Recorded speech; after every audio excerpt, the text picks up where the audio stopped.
Experiencing a loss of power, slow acceleration, or black smoke from your Sprinter 2.7D? A healthy injector atomizes fuel into fine particles, distributing it perfectly into the combustion chamber to mix with air.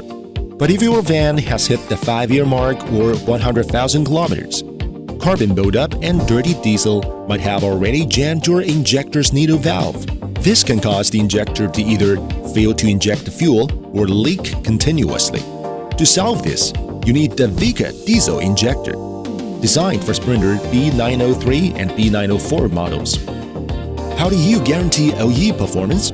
Let's take a look inside our production line. With ultra-precision machining, we craft injectors built to last.